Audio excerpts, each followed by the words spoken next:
The House will come to order. Good morning, members. Welcome to the seventh day of session, February 17th, 2026, Wyoming 68th Legislature Budget Session. Please make your way to your seats. Try to keep the noise down, ladies and gentlemen. Chief Clerk, please call the roll. Good morning. This is convening roll call for the seventh day, February 17th, 2026. Alamand? Andrew? Angelos? Banks? Bear? Brady? Bratton? Brown Gary? Brown Landon? Byron? Campbell Elisa? Campbell Kevin? Chestick? Clouston? Connolly? Davis? Erickson? Byler? Hornstrom? Geringer? Guggenmoss? Haroldson? Harshman? Heiner? Heft? Jarvis? Johnson? Kelly? Excused? Knapp? Larson Lloyd? Larson JT? Lawley? Lean? Locke? Lucas? McCann? Nicholas? Ottman? Pendergraft? Posey? Provenza? Riggins? Rodriguez-Williams? Schmid? Sherwood? Singh? Smith? Storer? Strock? Stivar? Tarver? Thayer? Wasserberger? Webb? Weber? Worf? Williams? Winter? Wiley? Yin? Mr. Speaker. Okay, we've got revenue missing. That's the most of the revenue committee that's not here available right now. I left that meeting. They were still carrying on. So we've got one. Go ahead. Campbell Kevin? Worf? There he is. I don't see any of the others there. So we'll hold the record open here briefly. Next, our prayer this morning, ladies and gentlemen, if you would please rise, is being led by Pastor Tom Perea, Restoration Fellowship International out of Cheyenne, Wyoming. Good morning, Pastor. Will you pray with me? Heavenly Father, I thank you for this day that you have given us, another day of life to live, to serve. Thank you for this beautiful location that we have to gather, to come together out of the cold weather, to make decisions for this great state of Wyoming. I thank you for our state.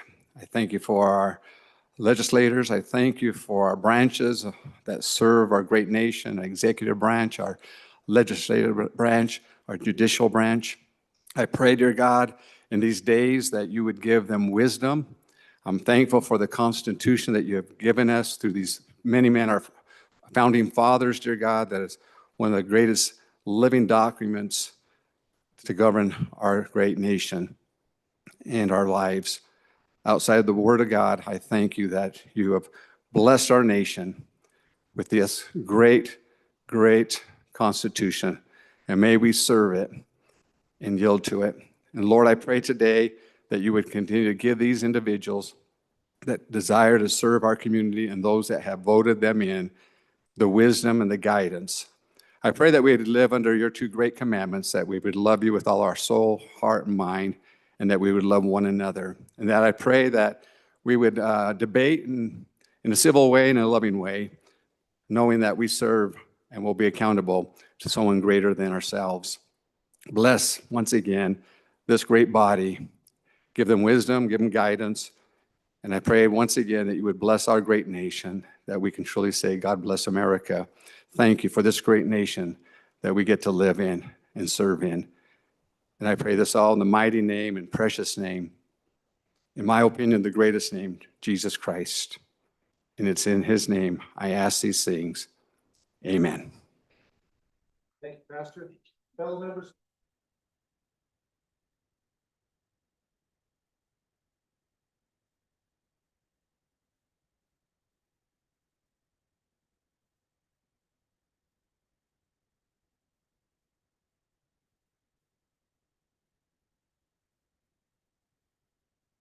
Proceed, and you can enjoy each other's company. Extend the right hand of fellowship to one another briefly here, and we'll wait for these other members to get in here so we can finish the roll. So take a few minutes, say good morning and welcome.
All right, members. I think we probably pretty well got everybody assembled in here, back from committee. So Chief Clerk, if you would complete the roll, that would be wonderful. Thank you. Bratton,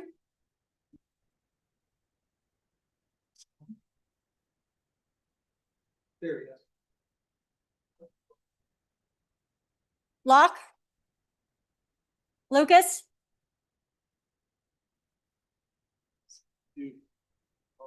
Storer, Stivar,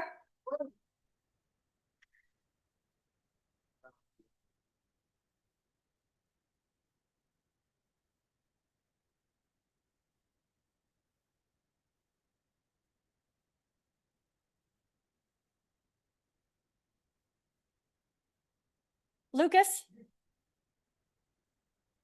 Bratton, 61 present, 1 excused. Thank you, Chief Clerk. Journal Committee report. Your Journal Committee reports that the Journal of February 16th, 2026 has been read and recommends that it be approved. Representatives Jarvis and Posey. Okay. Practitioner of the day as Jennifer Ferrari, PAC. She's in the back. So doctor, we do not have a nurse today. So I hope none of you, oh man, then somebody sneezes. I hope we don't need a nurse. Perfect timing on that one. Need a doctor. Yeah, anyway. So, all right. Well, they're in the back and we thank them for being here. Representative Harrelson, and then we'll go back to Representative Yen. Representative Harrelson, please. Thank you, Mr. Speaker. Privilege of the floor. By all means, proceed. Thank you. Members up in our West Gallery, I've got a friend here today, Josephine Young. Josephine Young is the Executive Director of Platte County Economic Development and lives in Wheatland. She lived there with her husband and her daughter. She helps with our local dance studio. She does a lot of things, but I want to talk about a year ago. March 11th, Josephine became a United States citizen. She went through the process. Yeah.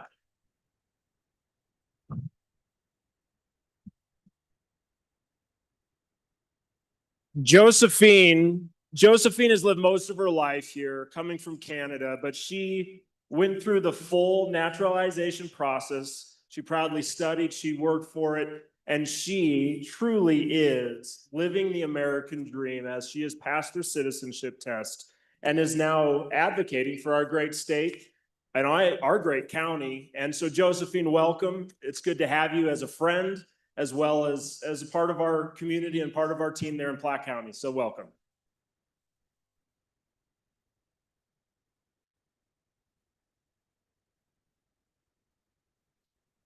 That's awesome. Welcome to the House. Thank you for being here. And thank you for wanting to be an American. Appreciate that. Thank you for going through the process. Welcome, welcome, welcome. Representative Yin, you moved. Mr. Speaker, thank you. So members, I just wanted to wish today is February 17th, but it is also the Lunar New Year. It is the year of the horse. And so just wanted to wish everyone a happy new year. Thank you, Representative Yin. Representative Heft, Thank you, Mr. Speaker. Privilege of the floor. please. Thank you for this indulgence. Most of us are here with lots of support from back home. I'd like to reach out to those who've been lifting us up in prayer, sending us thank yous and acknowledging all the work that we do for them. But most of all, I'd like to reach out to home, and I thought this was going to be easy. 48 years ago, I said I do to the most wonderful woman on the planet, and today is our anniversary. Rosalie's watching from home. Thank you, dear. I'm saving up 1,000 hugs and kisses for when I get home. Thanks.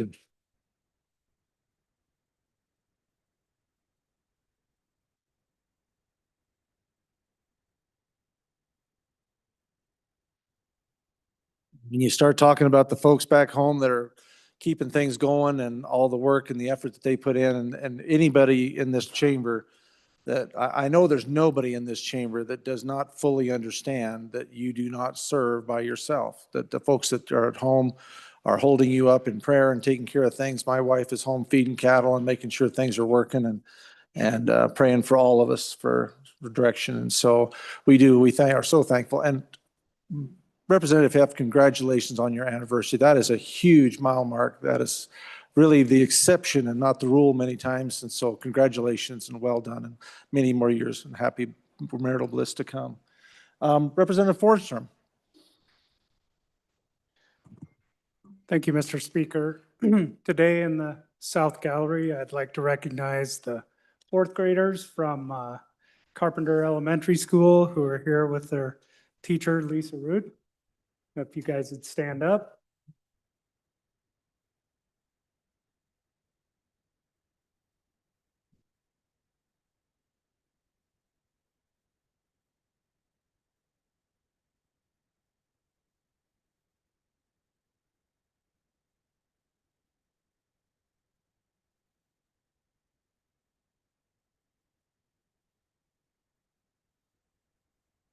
Before she explodes, Representative Sherwood. Mr. Chairman, I had the great pleasure this morning of visiting with these students when I was still in my seat upstairs in the appropriations chamber, and I asked them what they would like to see us spend money on. And I want to share their answers with you guys today. They asked that we would support, oh, don't be embarrassed, it was great feedback, that we would support education and raises for teachers, that we would support the rodeo, making sure that students with disabilities had equal access to schools and classrooms, and that we would build some homeless shelters. So I just wanted to share the feedback that I received this morning with the body.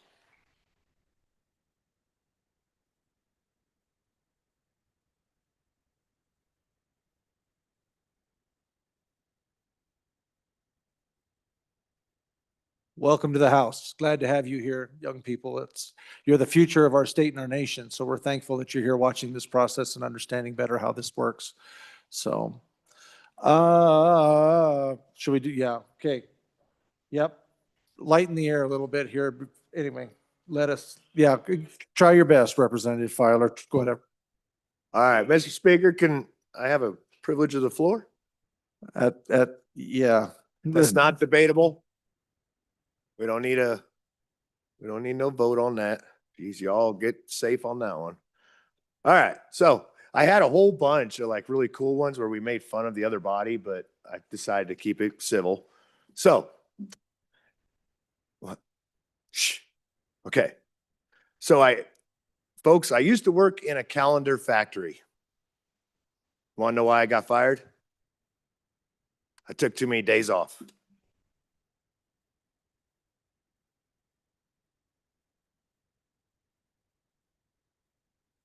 All right. Thank you, Representative Filer. As always, wonderful. Chairman Washington. Mr. Speaker. Ladies and gentlemen, please, your full and undivided attention for this. I would like to address the House as chairman of the Select Investigative Committee. Members of the Investigative Committee gathered on Friday, February 13th at noon recess to outline a plan for conducting the committee's work. Committee staff were directed to gather evidence and to develop a structure to contact potential witnesses. The committee planned to send letters to witnesses inviting them to appear at a hearing early this week. However, on Saturday, February 14th, the Laramie County Sheriff announced publicly that his office was launching a criminal investigation into the exact allegations this committee was tasked with investigating. With that announcement, the investigative committee has unanimously decided to pause its investigation pending the outcome of the Laramie County Sheriff's investigation. Mr. Speaker, all notions of justice and fairness require that the House's investigation be delayed so that those persons under potential criminal investigation may be afforded all the legal protections available to them throughout that investigation. Remember, in a criminal proceeding, all are presumed innocent until proven guilty. The members of the investigative committee believe that it is vitally important to protect the principle that every individual is entitled to equal treatment under the law and guarantee the right to fair and impartial investigation.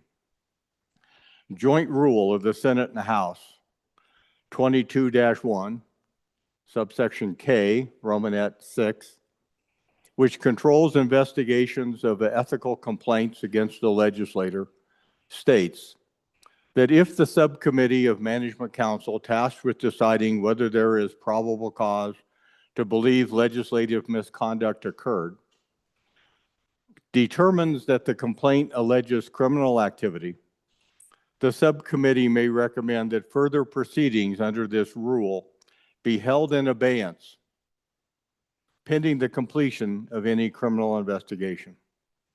While this investigative committee was created outside of the joint rule process, it is even more imperative in this circumstance when this committee's public hearings could inadvertently affect the collection of evidence or interfere with the integrity of the sheriff's criminal investigation.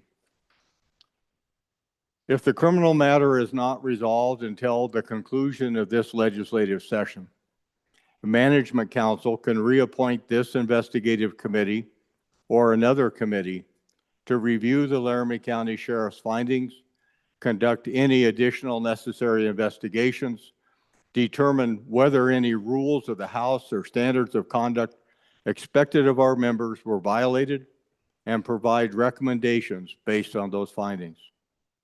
Mr. Speaker, absent direction to the contrary from this House, the Select Investigative Committee will hold its work in abeyance pending a final determination of any criminal investigation or proceedings in this matter. Members, today is scheduled to be a very busy day. I recommend that this topic be added to our agenda for further discussion and direction tomorrow. Mr. Speaker. Thank you, Chairman Washut. I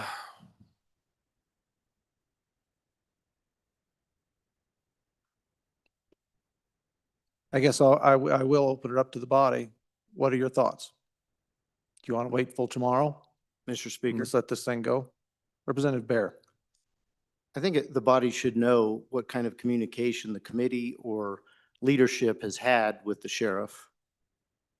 All we've seen so far is a post on Facebook on a Saturday, which is quite unusual to announce an investigation in such a manner. I think the good chairman stated that he wants to ensure that justice is served and not muddy the waters, but has not the sheriff already done so by this posting? Do we know if there's really an investigation? Representative Washut, please, if you could opine on that. Mr. Speaker, our LSO staff did reach out to the sheriff yesterday, spoke with him, and learned that he is in fact launching a criminal investigation. The detectives will be assigned today, and he anticipates that investigation will last around 2 weeks, upon which the findings of that investigation will be submitted to the district attorney here in District 1. Further questions? Representative Lean. So, Mr. Speaker, point of order. Without a, Representative Yen, what is your point? Mr. Speaker, thank you. Without a motion on the floor, I mean, we don't really have any rules around just kind of debate about with no motion on business that we have. And we're not in committee of the whole, so we don't really have, unless we want to resolve ourselves in the committee of the whole, we don't really have the way to have this kind of debate on whether we should or should not have a motion. So what I would propose to you, Mr. Speaker, is either someone makes a motion that we can debate, or you can make the decision that we just deal with this tomorrow.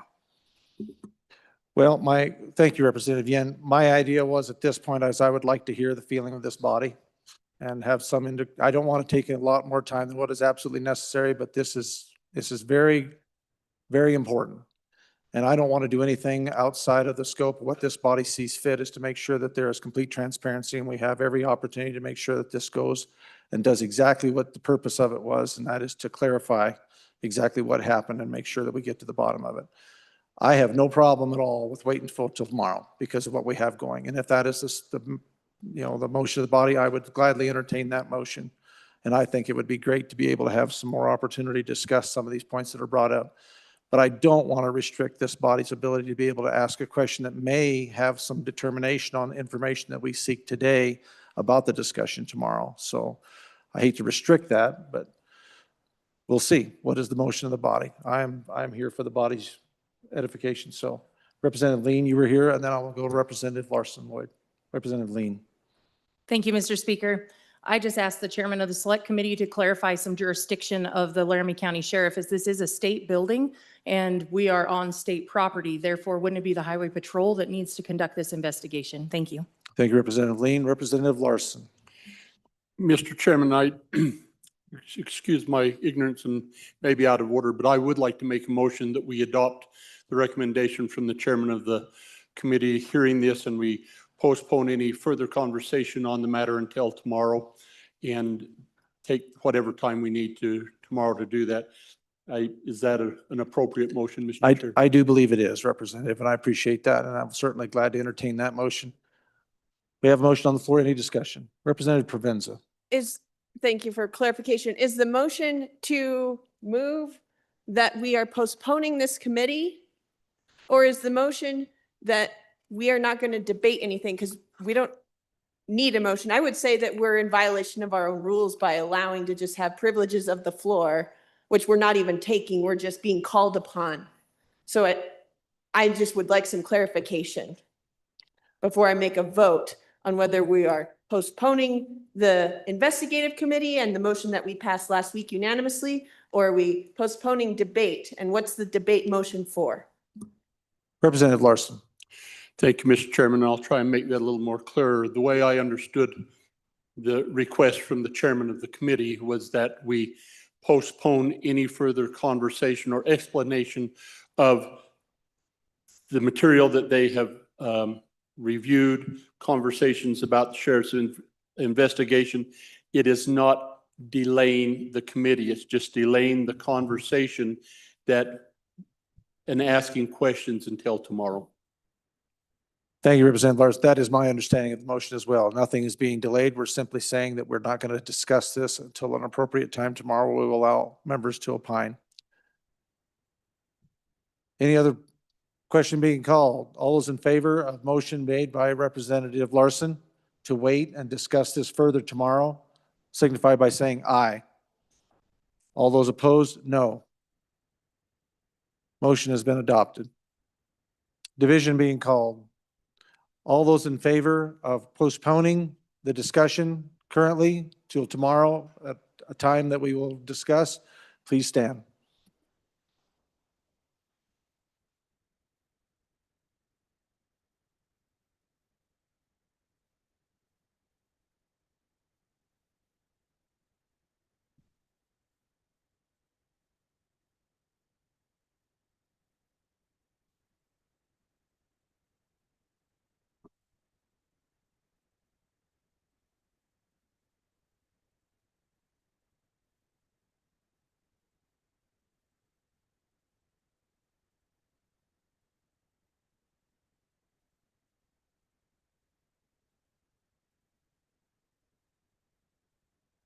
Okay, you may be seated.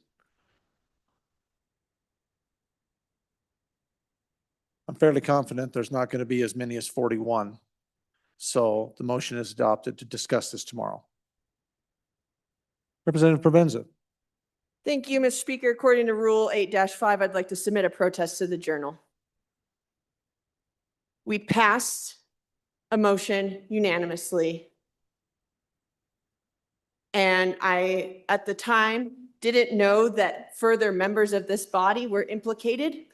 And I have received phone calls asking if I knew at the time when I made my motion that potentially the speaker who nominated the committee was involved. I did not know that. That's my protest to the Journal, that I did not know that information. And I am protesting the actions of this body right now because it sounds like this committee may be convened on Friday. Duly noted. Any other discussion? Privilege of the floor, Representative Brown. Thank you, Mr. Speaker. So, ladies and gentlemen, I appreciate that debate. I want to maybe give a little bit of levity to the situation. It is my distinct honor and privilege to welcome back to her home state, Wyoming, Miss Berlinda White, Lieutenant Colonel Berlinda White, who is sitting back in our West Gallery. She is actually assigned right now to the U.S. Indo-Pacific Command, and she is joined here today by her granddaughter, Mia Gale, who is a homeschool 7th grader learning today about Wyoming government. And I think we just gave a very good indication as to just how messy government can get, but I would really like to welcome Miss Berlinda White back. It is so awesome to see you, and thank you for bringing Mia here with us today.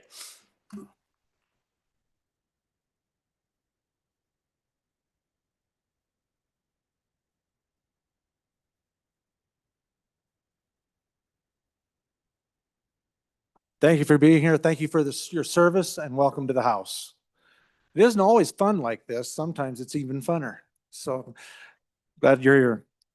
So Ladies and gentlemen, we are moving on unless somebody else has a privilege or something. Representative Bear, please.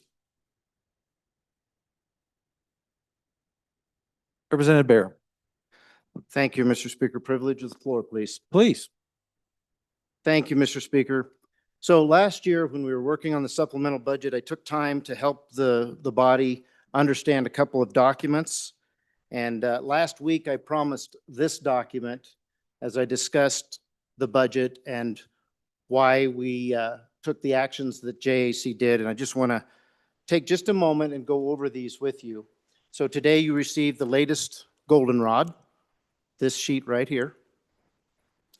And I'll ask you to look at page 1. Sorry, get my glasses on here. Line 17, total balance available on the general fund. If you had your goldenrod, your previous goldenrod from last week, you would see that this has reduced by $34 million. That is action taken by this body. If you turn now to page 2, I had mentioned during my covering of the overall budget and what our action resulted in. If you look at line 17 on this page, you will see how much money the JAC action, and is still the case, would intend to put into the LISRA, and that is $44,348,131. And then if you look down at the bottom of the page on line 60, you'll see $5,120,945. That amount, when we started our actions, was $40 million. So you can see we spent about $35 million, and now there's $5 million left. I mentioned the 44 so you understand this body could spend that as well. That's money going into savings that we have not spent. So you've got that remaining from our action from the last few days. And so then I'll have you take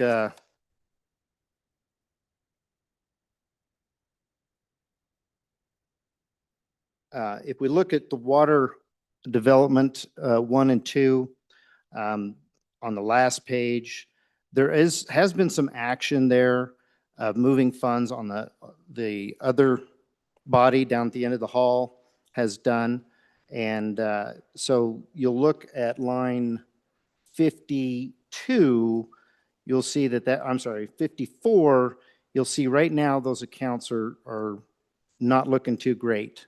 It's only $208,000 right now in the hole, but it's not in balance. So there's been some action. We're going to have to rectify those. That's why we do things like budget balancers, that type of thing when we get near the end. And we'll find the funds probably from one of the other water accounts to get that all justified. Now, although it dropped, I want to show you this long-term forecast. And your House Appropriations Committee has, since we stepped into those positions, been printing this and posting this outside of the House Appropriations Committee room on the 3rd floor so that the public can see. We also put these on our website, the LSO website. This particular one has some additional information added to it. You can see at the top in blue ink, it tells you what we've included. We've included the recalibration bill and 2 additional ECAs for the following 2 years of 4% each, which is less than any of the ECAs we've done in the last 4 years. But if you take a 10-year average, it's about 4%. So just a moderate ECA for the following 2 years. And I don't know how your copies came out, but it's kind of hard to read the action on the recalibration bill, but it's in blue ink on line 14. You can see $1.1 billion there. And then it moves in the 2930 column up to $1.2 billion. And then if you run down to line 35 in the K-12 funding model, you see a negative 2.8 million in expenditures. I'm sorry, 2.484 million. I'm reading it off so you, in case you can't read through that blue. And then in the next biennium, 29-30, almost $2.6 billion there. Okay, and then what's really important is to look in the yellow. If we take this scenario, now let me explain this. This ECA is at $54 million additional spending each year after the action taken by the recalibration committee. There was recent action taken yesterday over in the other body with that bill, adding a considerable amount. I think they're still doing the math. I haven't heard a report yet where it's at today. But if we just take what the consultants recommended, if we took every one of their recommendations, it would be about $100 million per year. And so this sheet here anticipates that $100 million per year, taking all of those recommendations. So that's why it says in blue at the top, this scenario includes the evidence-based recommendations, and that's our consultants. They gather the evidence and make those recommendations. So that would be about, just a little over $100 million per year add. If we do that, I'd like you to look at lines 42 and 43. So 42 is the state side. Where do we end up? In our current biennium that ends in July 1st of this year, we're looking pretty good. We got $200 million in each of the accounts, both the state side and the school side. The next biennium, with this recalibration taking place, it changes. We drop to about $40 million, and then in the general fund side, and then we're $204 million negative on the school foundation side. And then when we go into the following biennium, just 3 years away, we build up a little bit on the general fund side to $241 million. Now, I will say this is, for this to happen on the general fund side, we'd have to have no additional spending here in this body from where we're at today, and no additional spending in the next legislative body, which seems rather unlikely based on history. And then you'll see in that next biennium, just if we keep this ECA, this recalibration at 100 million and 2 ECAs of 4% each year after that, we're at $658,900,000 negative in the school foundation program.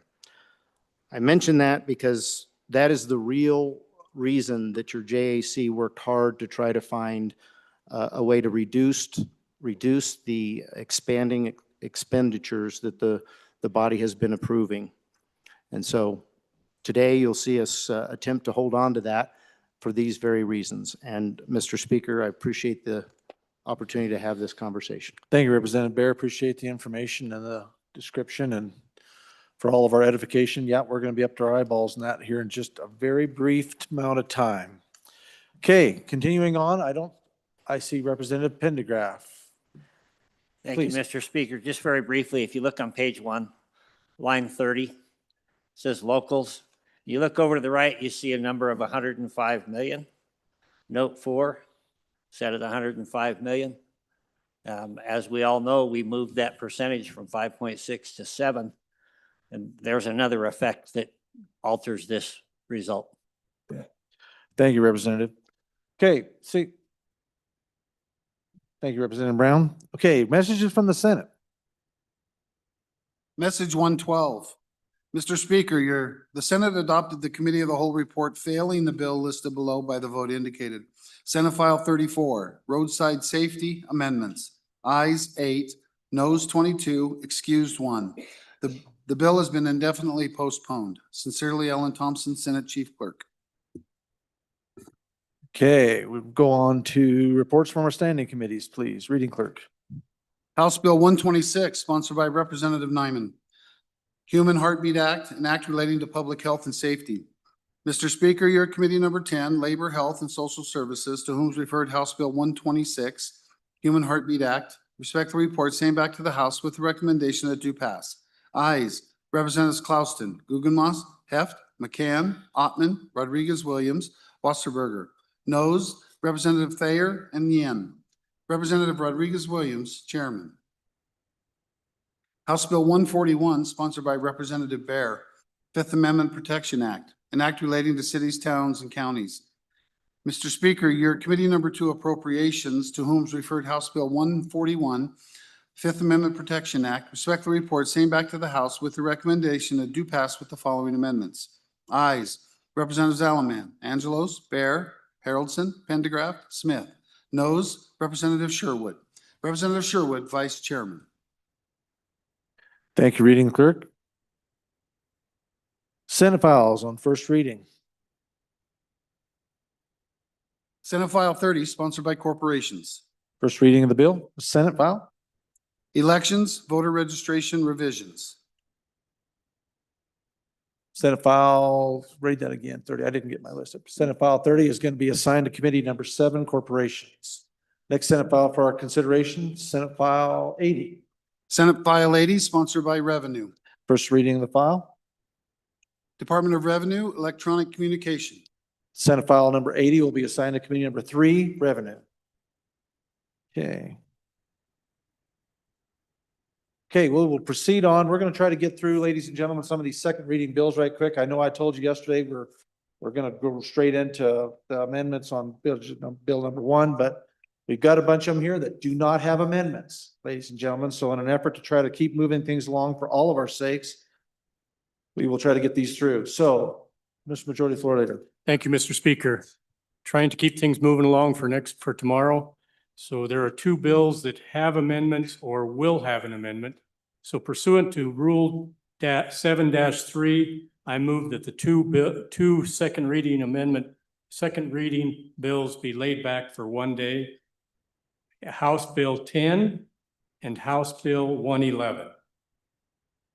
Thank you. Is there any discussion?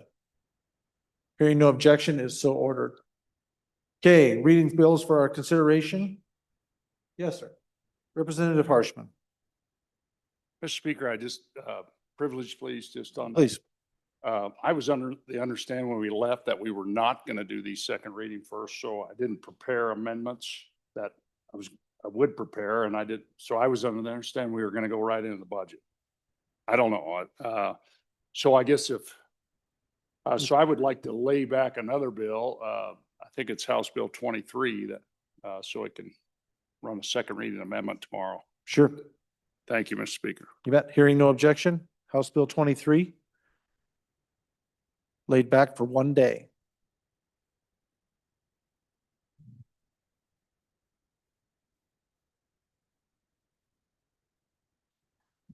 Yes. Representative Williams, Thank you, Mr. Speaker. please. I don't have the rule in mind, but I'd like to lay out House Bill 19, if Okay. that's corner crossing bill. Thank you, Representative. Hearing no objection. House Bill 19 was laid back for 1 day.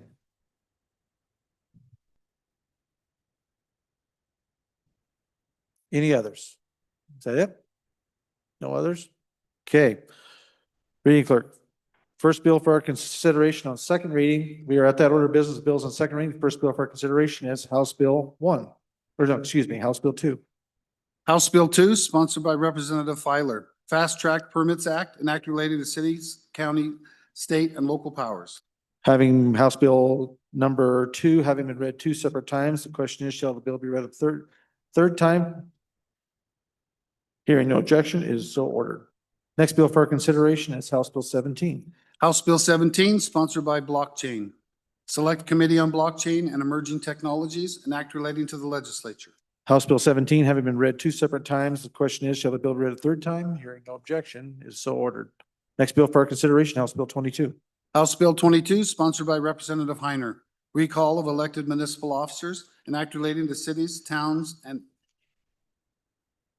House Bill 22 having been read 2 separate times, question is, shall the bill be read a third time? Hearing no objection, is so ordered. Next bill for our consideration, House Bill 24. House Bill 24, sponsored by Education. Review of charter school applications, an act relating to the review of charter school applications.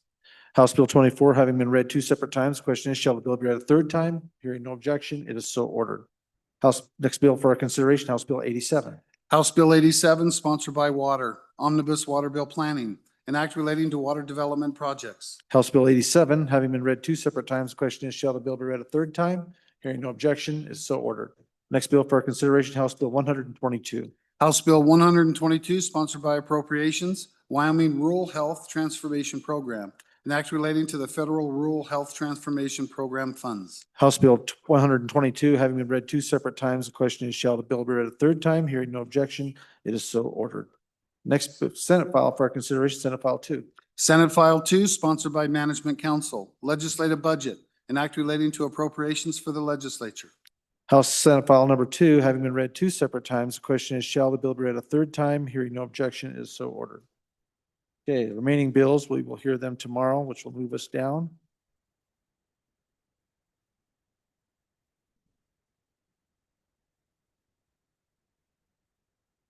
Okay. Second reading of the budget bill. Reading clerk.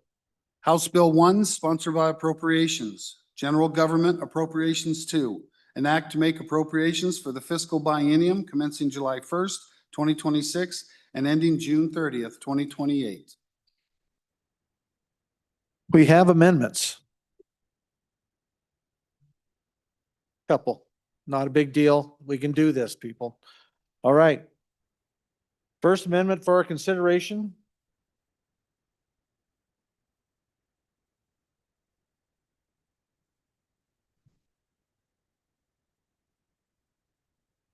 Is fairly substantial.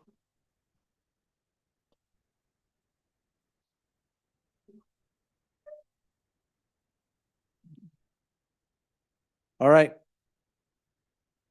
First amendment for our consideration on the House Bill number 1, second reading amendment number 1. Representative Yin, please. Mr. Speaker, I move second reading amendment number 1 to House Bill 1 and ask for your favorable consideration. Members, I sent you an email about this. I called it the One Big Beautiful Amendment. Just for the public's edification, what was in the email was basically telling you what's in this very long 16-page amendment without having to go through every single thing in the 16-page amendment.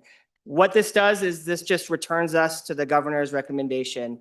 It includes both the governor's letters and the governor's recommendation. The only thing it does not include is that in the governor's recommendation, there's a general fund tip over into permanent savings of about $250 million. Because of the CapCon budget takes out of general fund a specific amount, it didn't make sense to, you wouldn't actually be able to take out that much money out of the general fund at that time. So we just didn't have it in this amendment. This is not exactly a mirror of what they have on the other side. On the other side, they have a couple things different. It wasn't a clean return to governor's rec. So what we have before you is a clean return to governor's rec. It means that things like developmental disability waivers have disappeared, or there's like a footnote on the livestock board that disappeared. So if it wasn't either in the governor's recommendations or a 2024 footnote that we continued the appropriation with JAC's approval, it is not in this amendment. But I'll have the public and yourselves look on page 12 of the amendment. And so this is the actual numbers of what gets restored back to governor's rec. If you need to look at all the numbers for that, include it. And then on the page 14, we talk about resetting the employee compensation as well back to governor's rec. I don't think that governor's rec is necessarily my perfect budget. I actually really, I wouldn't want to end with just the governor's rec budget. But what this does give us is a chance in third reading to decide, okay, where do we want to go from the governor's rec rather than the position of JAC, which unfortunately I cannot agree with. And frankly, even to get back to the point away from where JAC was back to the governor's budget, you'll see 80 other amendments that we'll debate if this one fails. And so with that, you know, if you don't like the Business Council, or you don't like the University over the Hill, I mean, I am naming them because they're in the budget and in the amendment. We can debate those as third reading amendments. I think that's fine.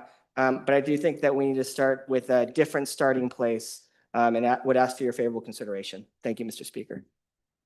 Representative Bear, first time. Thank you, Mr. Speaker. Appreciate the good minority floor leader bringing his thoughts about the work of the JAC. But I will say that the only adjective I would use for his amendment is that it is big, beautiful not. If he wants to use the euphemism from our current chief executive for the nation, his name for that bill, a bill that actually reduced spending, reduced government growth.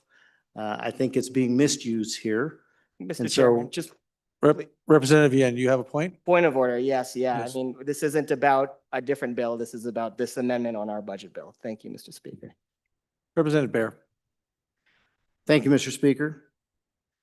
Continuing on, I just want to remind the body of our responsibility in the separation of powers, in the three-branch system that our founding fathers selected for us. Our job is to control the purse strings. That is what the legislature does. I have told members of the body down the hall that I'm disappointed that they also are taking this methodology and will likely be out of here midday today. And I think that is selling our constituents short. That's what I think of this amendment. We are not doing our work if we just abdicate to the executive and let their budget department decide how we're going to start things. We have to make these decisions. We had a full 2 days of explaining how our committee came to the conclusions we had. We heard your thoughts on those, and now it's time to debate how we're going to solve those differences.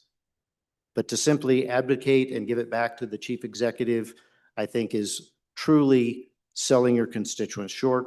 It's what they sent us down here to do. It's what this session is designed to do. And I would ask for your no vote on this amendment. Representative Locke, first time. Thank you, Mr. Speaker. To ask for a no vote on this amendment, and I just ask this body, hey, listen, I know we all need to keep government going, but at the end of the day, I would just ask everybody to consider, let's keep our spending in check. Let's try to learn how to not spend everything we have. And I just ask for no vote on this amendment. I think this is an opportunity for us to learn how to spend wisely and to continue to move forward, but not spend on every single thing that's out there. Again, no vote on this amendment, please. Representative Haroldson, first time. Thank you, Mr. Speaker. So 4 weeks between December and January, JAC went over and dissected this budget. 2 base budgets were affected. We know which of those 2 are. We discussed all that.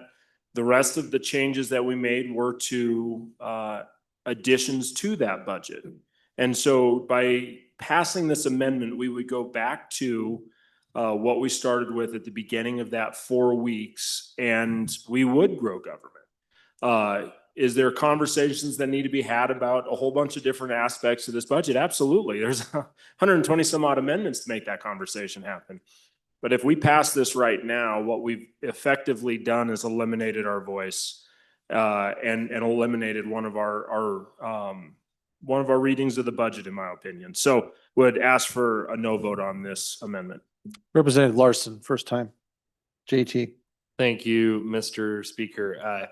I stand in support of this amendment, and really, no matter which way you look at it, we can still come back in third reading with amendments that cut the budget. If you don't want something in the budget, you can bring an amendment to cut it. And so I encourage you to vote aye on this. I think it'll save us a lot of time and a lot of bills we'll be able to hear this afternoon. If we pass this amendment now, maybe we can get some other bills through and get them through the process that we all know are important to our constituents as well.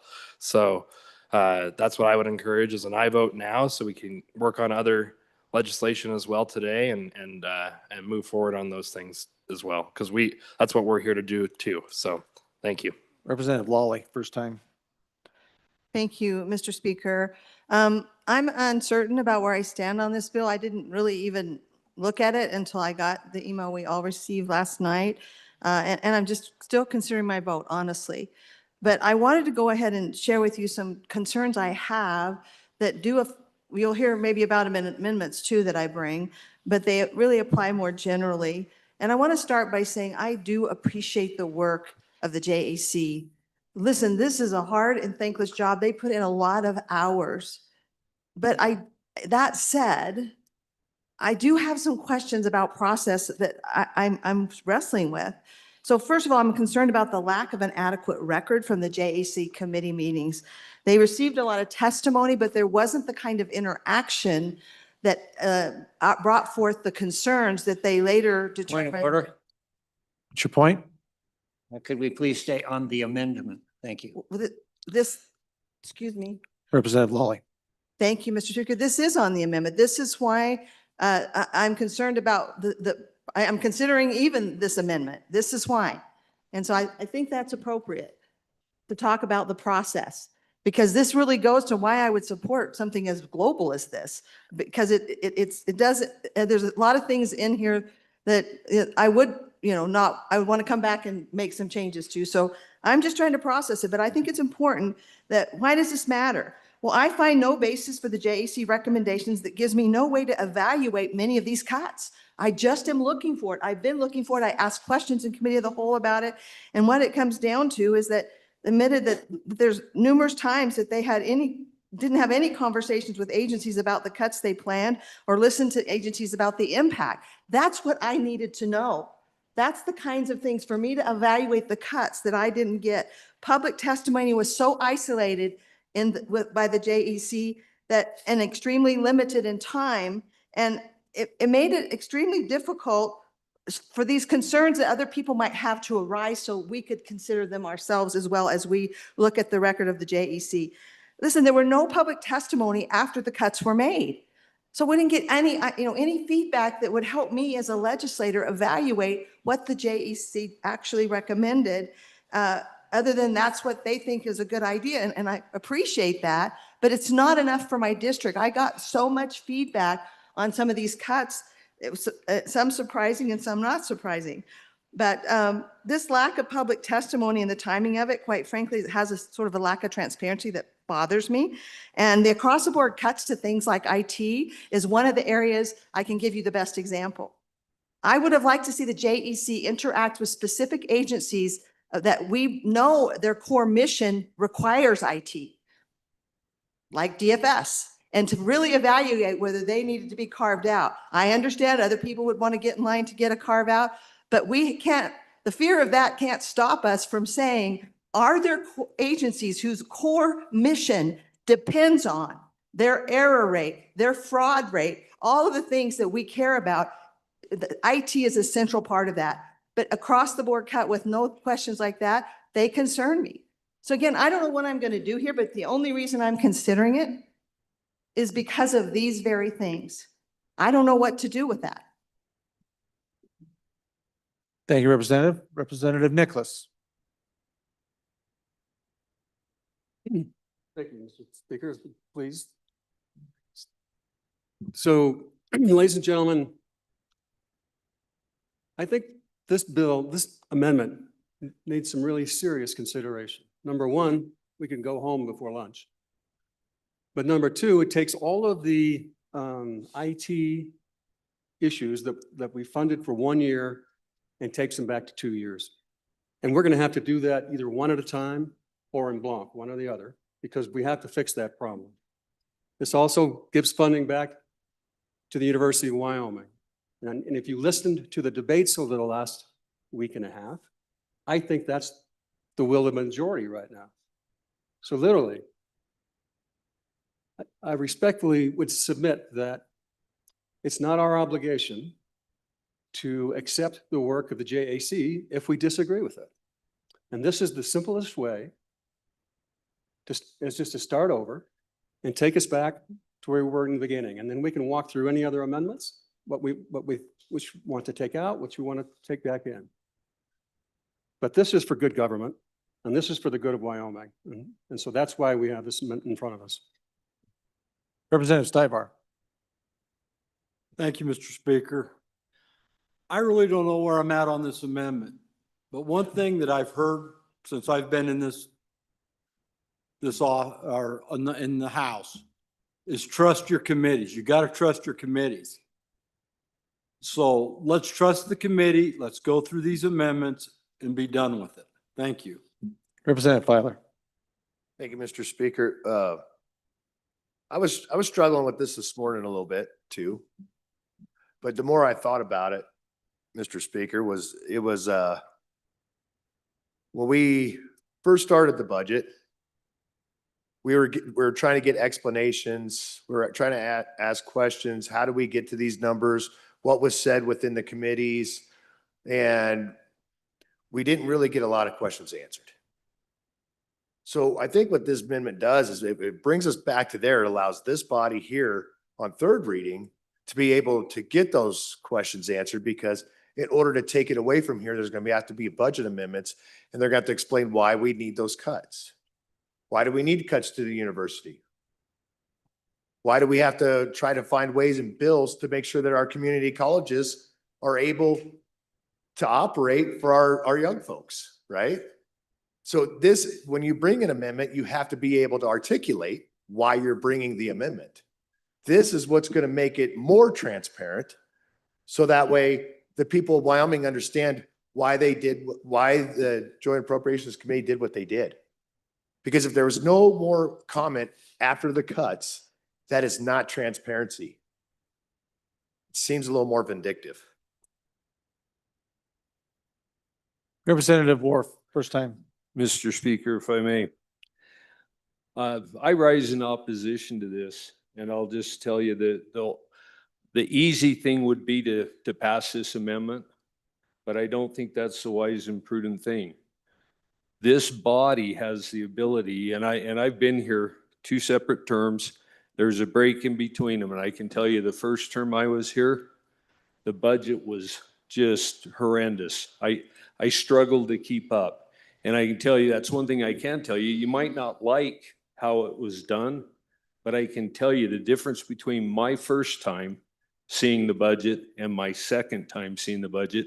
I can tell you the Appropriations Committee, to me, has done a fabulous job explaining their basis.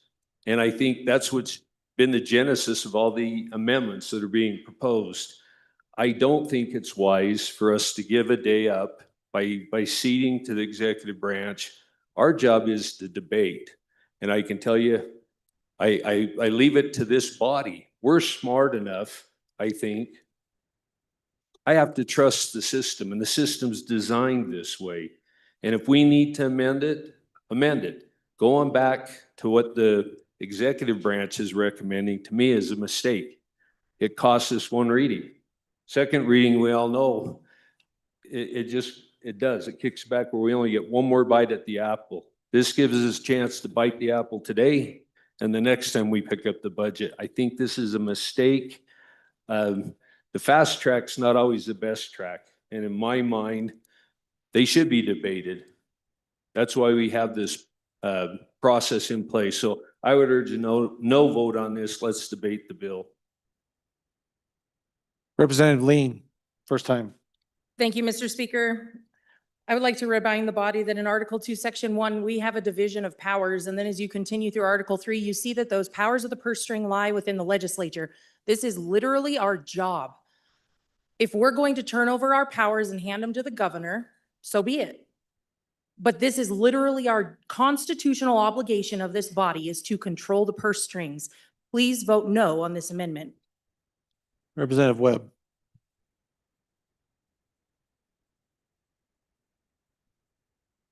Thank you, Thank you, Mr. Speaker. Getting out early isn't a good reason.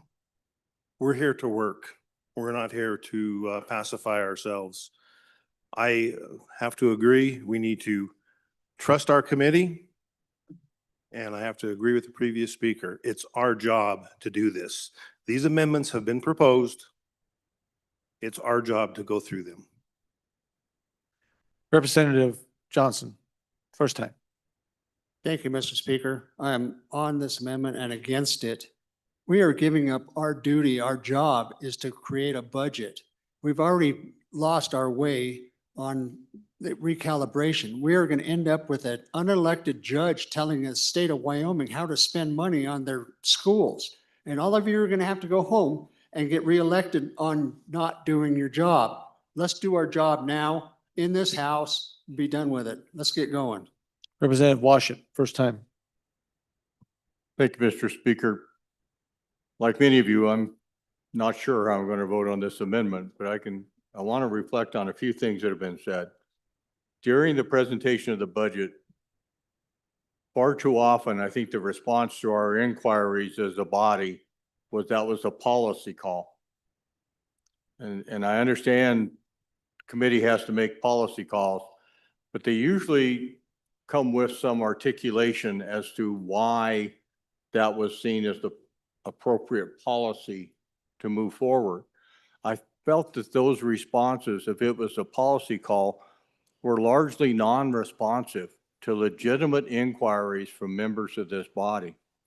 With that said, I think there's some really good things in the budget that were presented to us as a result of the work of the committee, and I applaud them for their hard work. But I wouldn't ordinarily speak about things going on the other end of the hall, but it's already been brought up.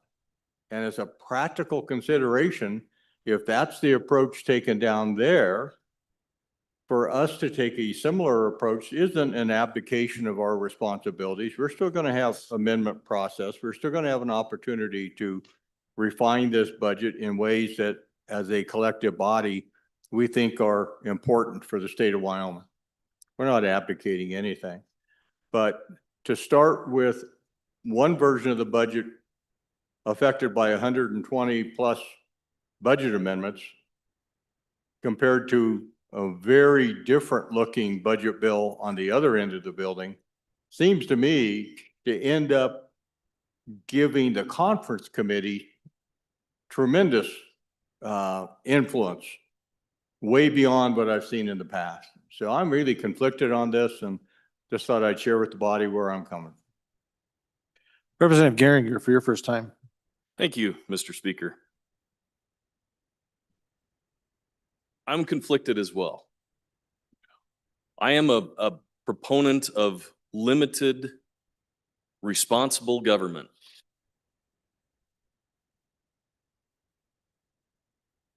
And I think that goes hand in hand. Those two terms go hand in hand.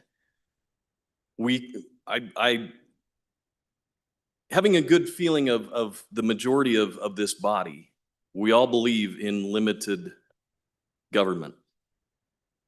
But it needs to be responsible. It needs to be transparent. I really appreciate the comments of the good rep that spoke earlier about the lack of transparency in the committee. The observation that I made of multiple times where a break had to be called so that discussions could go on outside of the microphone. The number of times that the agencies weren't given an opportunity to say, well, this is why it's not a good idea that you cut this particular program or this technology. This is absolutely not an abdication of power. There is still the division of powers. We are approving or not approving a budget. We still have that power. We have the power to reset to something that was the recommendation of the governor, yes. And we still have the opportunity to discuss that in part and parcel. It's a matter of where you think the starting point ought to be.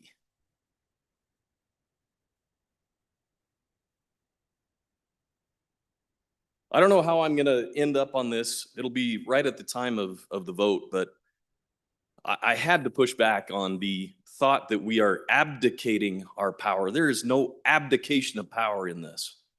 Thank you, Mr. Speaker. Representative Campbell, first time. Thank you, Mr. Speaker. I think I share similar conflict with those that have spoken. So a couple of thoughts as far as the division of responsibilities and constitutionally our division of branches. All of our departments, all of our agencies are part of the executive branch. So that is where their budgets and their budget requests originate. So then the executive branch brings us a budget for all of the departments and agencies that then as appropriators, we go through and decide what is appropriate, what is not, and then we appropriate those funds. So I also don't think there's any abdication of our responsibilities. It is the executive branch bringing us their requests, which is how it should be. The second thing I'm struggling with, as you can see, after this amendment, we have 122 amendments. Because after the JAC went through, and I'm so grateful for the work that was done, went through and made cuts and adjustments, we heard from the agencies, we heard from the departments, we heard from our constituents, loud and clear. And that has resulted in 122 amendments. Because they spoke and said, this is why this is critical. We need this back in. This is what happens if these services go away. We need this back in the budget. So really, I would maybe argue by approving this amendment, we are listening to the agencies, we are listening to the departments, we are listening to the constituents, and saying, yes, we heard you. These things are important. And now in third reading, we can start to make some adjustments. But I think it was very clear the response to the budget we were presented and maybe the lack of justifications for some of those cuts. I know some of the things I struggled with was hearing, we're not growing government. Well, we're not growing government because we approved 1 year of funding instead of 2. I'm not sure that equates to not growing government. Anyway, some thoughts. I think had this been, we started with a very conservative, balanced budget. That's what the executive branch presented us. Might be a good place to start. Representative Chestick. Thank you, Mr. Speaker. First for a second. First for a second. Any others? First time. Representative Brown. Thank you, Mr. Speaker. Mr. Speaker, it's the first time I've ever seen former chair of appropriations say, I want to go back to governor's rec. I'm actually pretty shocked that this actually not only has his name on it, but he got up here and spoke in favor of it. And I want to tell I want to tell this body and everybody else that's listening just legitimately how impressive that actually is. I've spent 10 years debating this budget, and I've watched that man come up here on this podium, this particular podium, actually every single time, and defend every single time that somebody tried to put some money into a budget and why it was a bad idea. And we watched this body debate, and some of those amendments would go up at 28, 29 votes for aye, and they'd lose, or a couple people be off the floor, be 11 o'clock at night. Didn't really matter. But I'd watched that former chair of appropriations absolutely defend to the teeth his motions on reducing the budget. In my 10 years, I've actually only seen us increase the budget 3 times. 7 of those other times when those supplemental budgets came in and or the standard budget was coming in, we've actually been cutting.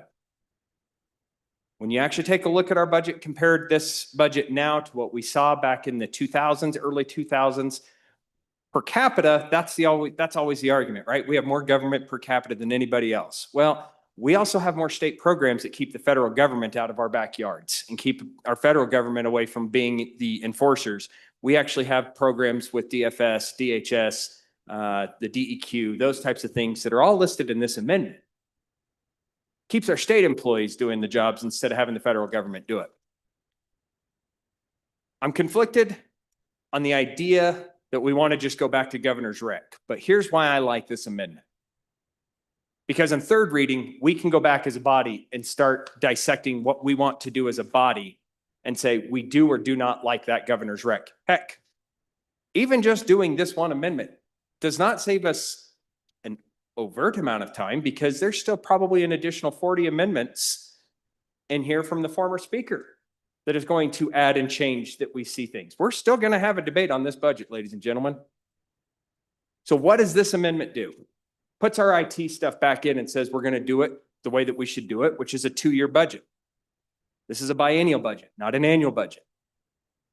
This body sent a clear message 4 years ago saying we want our chief executive to submit to us a biennial budget. So he did. And we came back and we said, well, we'd really like you to come back next year and do another budget and come back every single year to explain to us why we're doing this. If we want to have a budget discussion every single year, then we should go to an annual budget. But that's not what this body, that's not what our Constitution, that's not what the way that we have done things for 135 plus years has done. So it takes the IT stuff back and it says we're going to do that on a 2-year budget. It puts pay raises in for every single state employee. And I got up here and I discussed this yesterday with our feed bill for this body. It puts those employees, every single state employee, on the same footing as our staff now. It does not pit our highway patrol and snowplow drivers against our Department of Corrections employees. It does not pit our highway patrol and snowplow drivers against our DFS workers who are going in on a Friday night at midnight taking care of an abused child in a situation that is just as likely scary for them. And it doesn't pit those same people against our livestock board and brand inspectors and everybody else. So I like that. It puts parity in the discussion. What else does it do? It funds our university, ladies and gentlemen, our university. The random $40 million cut that we heard on this floor, point blank, to send a message. They weren't listening, so we're going to send a message. It funds our university fully. If we want to have a discussion on this body and the other body wants to have a discussion on do we want to cut and do we want to have a rational reason why, then we can have that rational reason. This funds the business council. I have yet to have a single business contact me. Granted, I know that some of you probably have, but I have yet to have a single business contact me and say, you should get rid of the business council. You should eliminate those 44 jobs of those state employees because they're not doing a good job. The last thing that I want to make sure that this body recognizes is if we were to put this back in, ladies and gentlemen, this still brings us to a $250 million budget surplus. That is not including the additional $250 million that was made last month on recognized gains from our investments.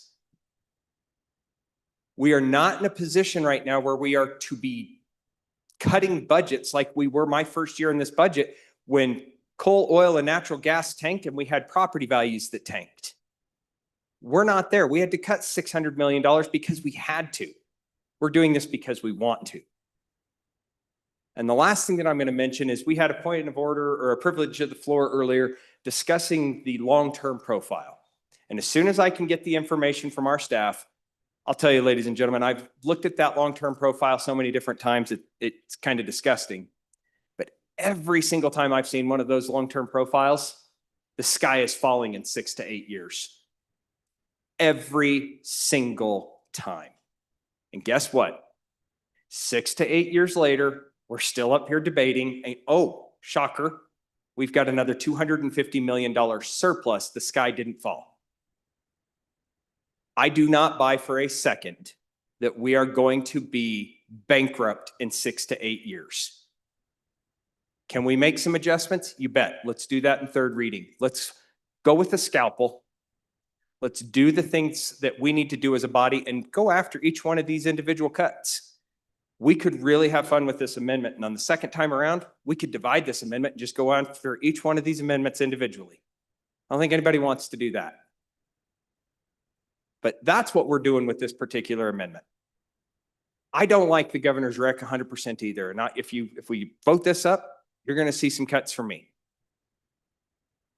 But ladies and gentlemen, we're not abdicating anything. We still have another bite at the apple, and we still have 40 plus amendments that have nothing to do with the governor's rec.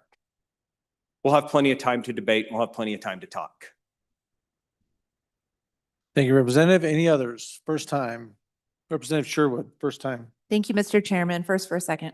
First for a second. Representative Harshman, first time. First for a second, Mr. First Speaker. for a second. Representative Byron, first time. Mr. Speaker, first for a second. First for a second. Representative Byron. Representative Knapp. Mr. Speaker, first for a second. Thank you. Thank you, Representative Knapp. Any others? Representative Guggenmoss. Thank you, Mr. Speaker. First for a second. Representative Guggenmoss. Any others? First for a second. I got room. Representative Jarvis. Thank you, Mr. Speaker. Why not? First for a second. Oh, why are we on it? Fantastic. Thank you, Representative Jarvis. Any others?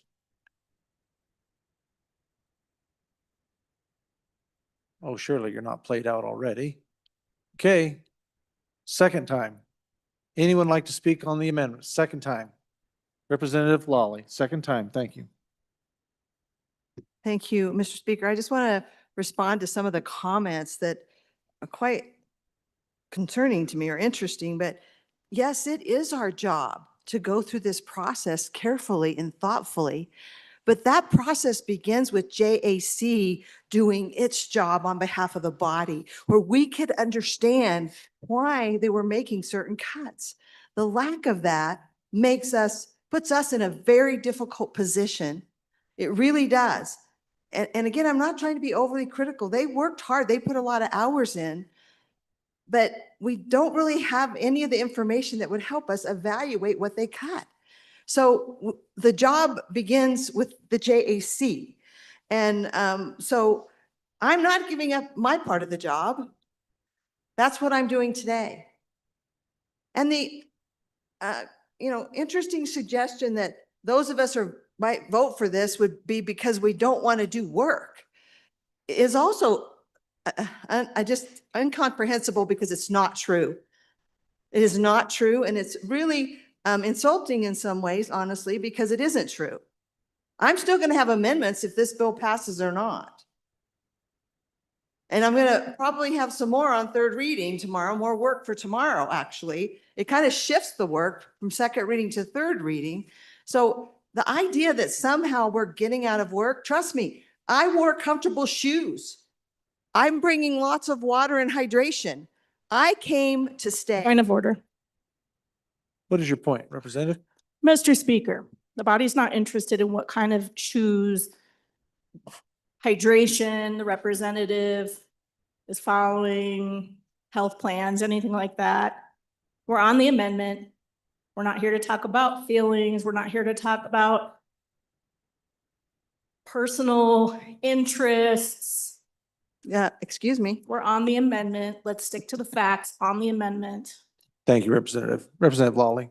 Thank you, Mr. Speaker. Quite a long point of order, but I'm only raising this because there were several members that got on this floor and to this mic and suggested that those of us who might be considering this, were only doing it to get out of work and go home early. I think I have a right to respond to that. You certainly may, but if we could keep it concise, and what you just said was pretty Yeah. much a good response. But That's- anyway, That's good. if you want to Thing with continue, I'm borders. certainly not going to go out of my way to shut anybody off. So please proceed. So it's not about getting out here early. It's no matter the outcome of this vote, we still have plenty of work to do. And I'm here and ready to do the work, and let's get at it. Thank you, Representative. Representative Harrelson, for your second time. Thank you, Mr. Speaker. So, body, if we pass this amendment, we're roughly $334 million we're adding back into the budget. We've heard 250 million added into savings is what we can do. If we really look at it, when we did all of our budget balancers and transfers, we did about 44 million that we put into temporary savings. And so I would love to know where that 250 is. We could go in here and look, and maybe it's in SIPA. Maybe we're going to drain SIPA of the 228,600. Maybe we sit there and look. I mean, in the general fund, we only have 5 million, just over 5 million available after current bills in process and in system. currently, we're seeing other legislative action that could shift that funding out of SIPA. So even if that were the case and we were to drain all of SIPA plus the extra in general fund, we're still looking at almost 100 million out of the LSRA. So really, at the end of the day, everyone's like, oh, this is this huge deal. I think there needs to be a clarity that's understood that it wasn't like we took $400 million and stuck it into savings. Everything we did in that shifting of government size conversation, it didn't offer hundreds of millions of dollars that's floating around. So if we do this, we're going to be putting just shy of $340 million back into this budget, not counting any other amendments that are still possibly coming. And right now, that would require us to either pull that out of the LSRA. We've got 5 million in general. We've got 228,600,000 in the SIPA. So we have to understand when we're making these decisions that this has long-lasting, large financial impact on our state. Thank you, Representative. Any other members for second time? Representative Harshman? I don't see anybody else at the microphone. Here's your chance, sir. Please proceed. Thank you, Mr. Speaker. Just maybe bring us home on this deal. I think, Mr. Speaker, members, I spent 10 years of my life on the Appropriations Committee. I was really honored, chaired that committee 4 years. 4 of those years, we were in a real downturn. And if you have to cut this budget, you really got to get in the Department of Health, because that's over half the budget. And so when you do that, it's elderly and it's disabled. Okay? Thank goodness we don't have to do that, because budgets are people. That's what this is about. And I always said, when I was appropriator, I thought, you know, we can do anything we want, but we can't do everything. And so how do we best, what's right and maybe what's wrong? And I think a couple things as you look at this budget. Now, keep in mind the 68th legislature, that's us. Our historical mark is we never passed a supplemental. Okay, so we're going to pass this 2-year budget and then hand this off to the 69th. They're going to live under that and work it. So this is kind of our last chance to really do a nice deal for our state as we move forward. But as I look at this budget, the governor's rec has 500 less employees than we did 15 years ago. 498. As I look at what our Appropriations Committee, and don't get me wrong, I stood on this floor for years defending the budget. Man, we would just go and because it's your bill, you've put the last month and a half in and you're going to fight for it. I understand and appreciate your work. But really what I see in this budget, it's about 250 million less than the governor's rec. Now, I'm not going to give you all the scare tactics on the goldenrod with the 6-year profile, 6 years, 4 years down the road. I think the good representative from county number 2 already kind of did that. I wouldn't get too shook over that. But this budget that our appropriators brought to us is about 275, I guess, 250 to 300 less, 275, I'll say, than the governor's rec and the governor's letters that come in afterwards. So where's that 275 come from? A little over 100 million for employee raises. 100 million to the Business Council. Okay, that's 200 of the 275, about 40 to UW. Spending policy cuts in our investment revenue, which I talked about. Remember, 5% of 5 years, you all know the answer. So that's part of this difference in this budget, gone the other way with it. So I think the big deals are employee raises, Business Council, UW. The rest of it's a lot of one-year stuff. Read this budget if you've read. It's a lot of 1 year. Oh, we'll check back next year. Well, remember last year we never passed a supplemental budget. Is that what the 69th is going to do? We're going to put it on the next legislature then to fund the next deal. Our job is to fund a 2-year budget. That's our job. And this budget does not do this in many respects. Now, Mr. Speaker, there's 121 amendments. The good representative from county number 2 said I had 20 of them. Mr. Speaker, I have 6 amendments that are outside of this, that are 300 series, that'll kind of do stuff for the state. I heard the appropriations chairman say the other day, I want to get stuff done. Me too. That's why we're here. 62 type A individuals. We want to get stuff done. So I don't have 40 amendments. I have 6 to get stuff done. And I know you'll love them all. But that'll be done tomorrow at about 3 o'clock this morning. Okay, and I think there's only 4 of us who've actually gavelled out at 11:59. Took a break, 12:01, the speaker hits the gavel, we do roll again, Pledge of Allegiance, shake hands. It was some of my greatest memories. So I look forward to going into tomorrow.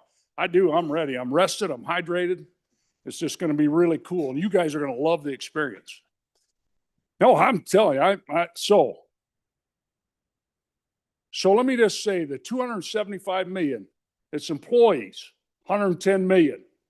Got a state trooper back there. That's who we're talking about. It's 100 million in the business council. Bring that on third reading to get rid of it. That's fine. 40 million to our university, which is in our constitution. That's where these cuts come. And then a bunch of ticky-tacky technology one-year stuff. Come on. Isn't that hard? So, Mr. Speaker, we have this one amendment can withdraw then another 80 amendments that follow it. So there'll be 80 of these 120 disappear if we pass this amendment. And I just did a little math, Mr. Speaker, public school math. Okay, we've been going 46 minutes on this amendment. So if we vote no on this, now we got 120 left at just 10 minutes an amendment. 20 hours, Mr. Speaker. So that'll be about, I don't know, it'll be about 7 tomorrow morning, 6:30. So that'll be good. Okay, if we adopt this amendment, we're going to take about 13 and a half hours off of that. But it'll be cool. We're still going to midnight. But I think more importantly, it sets us on a good base for third reading to come in and say, yeah, I don't like the business council, but I'm not going to worry about the little ticky-tacky computer stuff, because we're going to do ticky-tacky computer. We're going to do all these amendments, not only today, but we're going to do them third reading. So, because we came here to work. That's what it's about. Earn your $150. So, Mr. Speaker, we already blew this 10-minute average up. So we're going to 7 tomorrow morning because we've been going 47 minutes. So, Mr. Speaker, I would encourage members to adopt this and then bring the big ones that you know are at salaries, UW, and business council. And then we get on to the business of governing. Thank you, Mr. Speaker. Representative Knapp. Mr. Speaker, thank you. Well, we spent that much time. I guess a couple minutes more won't matter. I'm ready to listen to however many amendments you bring and the historical perspective behind them. But this is about process. Many of you are on committees. Many of you are on several committees. You do listen to public testimony. That public testimony came to JAC from department heads and agencies. And after hours and hours and hours of listening to agencies, they let them come back for another bite at the apple, another explanation. I watched a lot of those videos, tried to get in as much as I could, because I'm not on appropriations, don't want to be on appropriations. But at the same time, I know that every single one of our committees, from ag to corporations to judicial, listens to testimony. The same is true of our appropriations committee, our number one committee, to handle one of our number one jobs, the budget. So as departments come in, the governor preps us by looking at it himself, the executive office, I'm sorry, by looking at it themselves and making certain cuts or slowing growth, adding new programs. Then it moves on to JAC. And JAC does that very same thing. collectively looking at every budget, every program, listening to every justification for that particular expenditure. And then they come to us. Now, when it does come to us on this floor, I am willing to spend however long it takes to hear every single amendment that comes. Because I've made amendments before that added to budgets. Because it was programs that I thought were worthwhile that we didn't need to get rid of or that we needed to fund more. That's the process. And I believe that we need as much time as possible through second reading and third reading to let the public hear us debate. I've received thousands of emails on different pieces of this budget already from the public. They have been involved. But I think it's also their right to have us as their representatives come from different perspectives, different angles, different beliefs to represent them on this floor. So I don't care about the time. I do care about hearing every amendment. And I think second reading and third reading gives us that opportunity. So I would speak against this amendment. Thank you, Representative. Representative Washut for your second time. Thank you, Mr. Speaker. We're talking about committees. And I know in my committee, when a bill comes before me that has an inordinately high number of amendments, that's a red flag. And we have a record number of amendments on this bill. Like I said, I'm still conflicted. We've got some really good stuff in this budget, but the fact that we've got our members from this body bringing 120 amendments suggests that there's an issue with the bill. Any other members for the second time? Representative Wharf, second time. Thank you, Mr. Speaker. I'm still going to speak against this amendment. We've beat this horse, but I think that's our job. And I apologize if I offended anybody when I said that this is taking the shortcut. But I look at the amount of time that our Appropriations Committee did to get us the budget that we have. We all have the opportunity to make amendments, to ask questions. That's what second reading's for. If we do this, we're not going to get two chances to address the budget. We're going to get one. We'll only have the ability to bring forth third reading amendments. And I do think that that's bad form for our process. I trust the system. I've told my constituents, they've been concerned about some of the actions I've taken on this floor, and I've told them, trust me. And I think each one of us that have gone around, talked to our constituents, have said the same thing. We've been elected to represent them. And I think that's what this is. This is about giving everybody their chance to ask questions about the budget, to propose amendments. You get a chance to speak about it, not just once. You'll get two opportunities. If we pass this bill, you will get one opportunity. And I just don't think that's good government. We never get it right the first time. And I do think there's a reason we hear bills 3 times.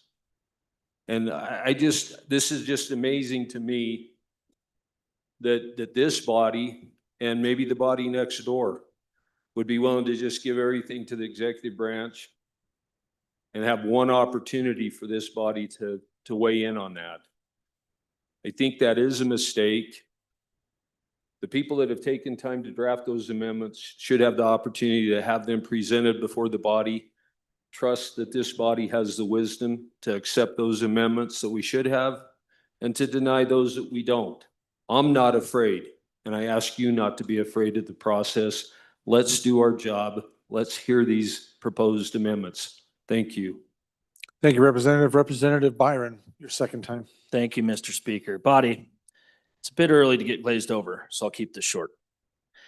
My community watched multiple weeks of JAC. I watched. I'm sure many of you watched.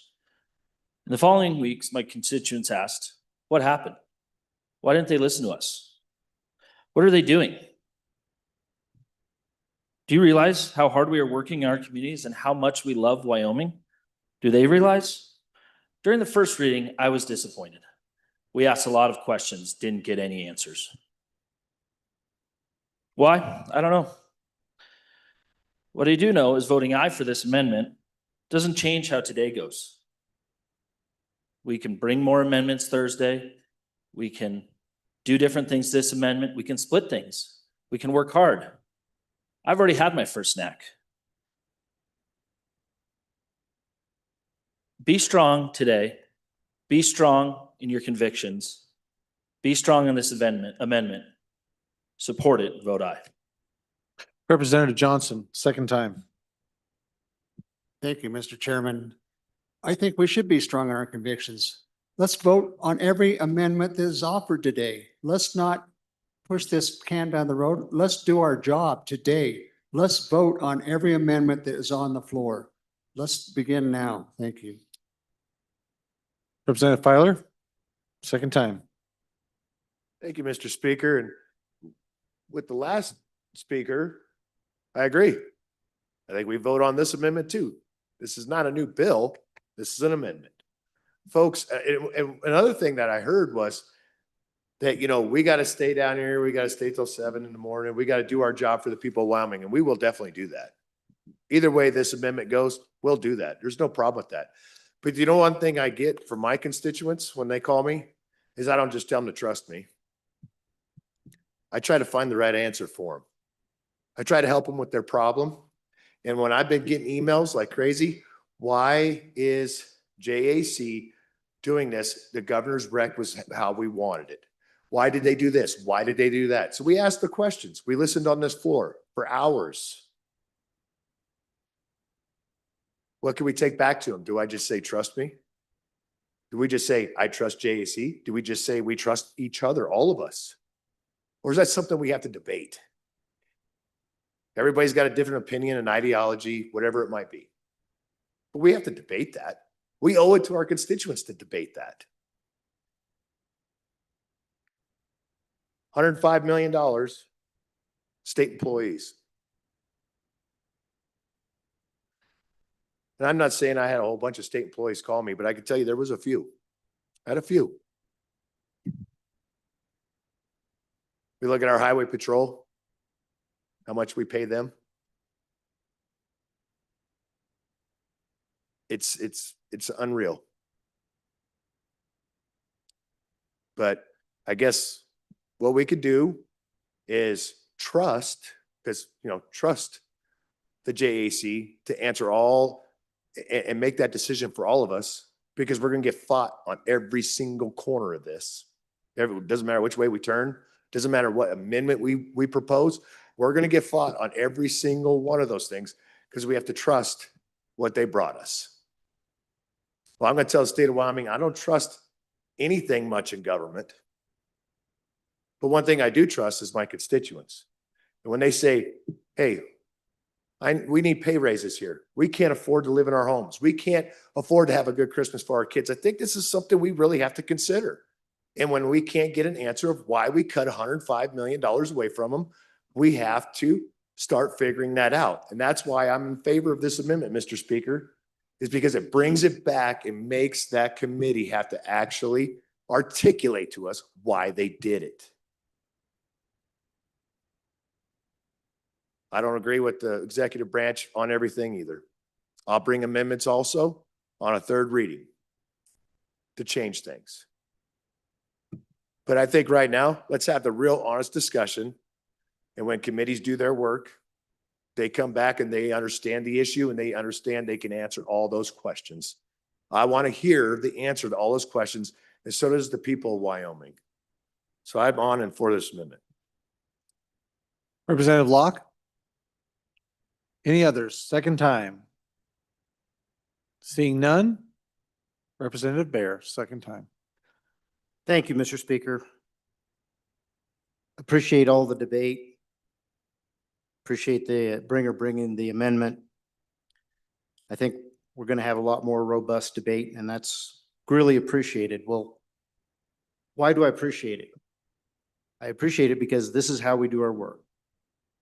You know what else I appreciate? I appreciate when the public gets involved with our work. We're much better representatives when we do that. Do you guys know how many headlines the budget gets typically? It averages between 1.5 and 2 headlines during the budget period. We have had 3 weeks, 3 solid weeks of discussion in the media about what we're doing with the budget. And I hope that your constituents read some of those headlines and called you. It was stated that from one representative that his entire constituency watched our effort. We averaged around 1,500 to 1,800 people watching us online. That is 3 times what was watching the budget process just 2 short years ago. We have tripled the number of people paying attention to what we're doing. And that's a good thing, folks, because now we are really getting our constituents and our efforts focused on this particular task. This is the task that trumps all others. I heard another representative say this is our #1 job. It really is. If you look at the Constitution, this is what it talks about most for us. The rest of the Constitution is reminding us exactly where we should spend the money. And for all those claims that were just made that we don't understand why, I gave a pretty good dissertation here just this morning, earlier, about why. Mentioned that earlier when we first presented the budget. It's been in the media. We've been stating it with no uncertain terms why we're doing it. And if you look at Article 7 in that Constitution, to me, paying for K through 12 education is extremely important. It's one of the most important roles that we have. And if any of you think that my projections of us spending $100 million in a recalibration and a 4% ECA in the next 2 years, if you think we're going to cut back from that, you haven't looked at the history of this body. For the claim that we didn't pass a supplemental budget last year in the 68th, I want to remind the body that 93 legislators voted in 3rd reading for a supplemental budget. And just 3 members of these 2 bodies, the one down the hall and this one here, made a decision to throw that in the trash bin. Not this body. This body did the work, and that body down the hallway did the work. And 3 people made a decision. I find that kind of egregious myself, but I can't fix everything. We have to live with some of the things that we do. You go to last year when we tried to put all that funding into some bills. I mentioned at the beginning of this process this week, or late last week, that I'm embarrassed that we did that. I learned a good lesson. That'll never happen from my votes ever again. But we did pass a supplemental budget. For those that feel like the agencies were not heard and we didn't have an idea of what the consequences of our action would be, we began this process by telling you how to go and look at the budget requests from each agency. It's out on that website for the budget department, for the executive. And on each one of these exception requests, now I remind you they're exception requests, so these are above and beyond that budget that they would have needed to continue doing the work they've been doing. Each one of these exception requests had a line that said, what are the consequences if we don't fund this? So we knew every decision we made, we could read that and see what are the consequences of these actions. And you can too. It's out there for you. And you can also pick up the phone and call the agency. Some agencies, the ones that took the deepest cuts, the leaders of those agencies and the boards that control them, they've been in the media saying what this is going to mean for them. I know you all are reading those headlines. So the public is well aware, at least from the perspective of those administrators, what they think the cuts are going to be, what the effects of those cuts are going to be. And when we say it's a policy decision, we have to make choices. The good appropriators from before, they understand this. We have to make those hard choices. And then we bring those choices to you and you have an opportunity to change those choices. That's what today is about. But we made decisions to not grow government as quickly as the executive branch wants to. And I, for one, make the claim that I'm a paycheck legislator. I'm not a welfare check legislator. What does that mean? Well, the first thing you need to understand is the difference between a paycheck and a welfare check. A paycheck is the check, the first paycheck you get is the one you remember. Very few people remember the first welfare check. What does that mean? How can I be a paycheck legislator? It means I'm a legislator who works towards limited government. And by limited government, in my mind, right now, today, that means that I want government to grow no faster. I'm not saying it's not going to grow. I'm saying I want government to grow no faster than your paycheck grows. That's a paycheck legislator. When government limits itself, and you can look and read the founding fathers, and they talk incessantly about limited government. And one comment was made that as the federal government controls so many things, we want to grow our government, or our government needs to be bigger so we can keep them out of our business. That's a good argument. Government should be closer to the people, and that certainly is accomplished every time we have primacy over the federal government. But at some point, as we grow, and remember, I told you all that the Department of Health, which the good prior speaker, prior appropriator pointed out, is the biggest part of our budget. It went from $2 billion in the 2024 effort that this body made to $3 billion this time. 50% increase. What does that indicate? That indicates that the federal government is stepping away from healthcare to some extent, and we're stepping in. And every one of us needs to ask the question, and we should be talking to our constituents and asking the same question. Do we want what's going on in that national capital to come here? Do we want this capital to become like that capital? And I think it's a resounding no for everybody in here, and it's a resounding no for your constituents.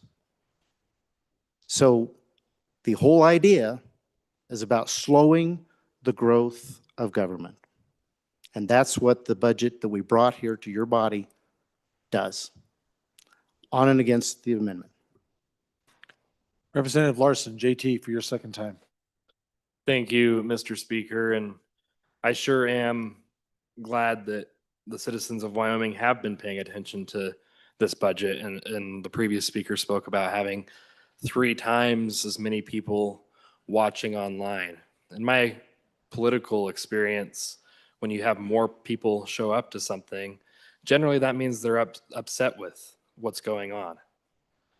And depends on how you want to look at that. But from what I've heard from my constituents, people are not happy with the outcome of the JAC over the last few months.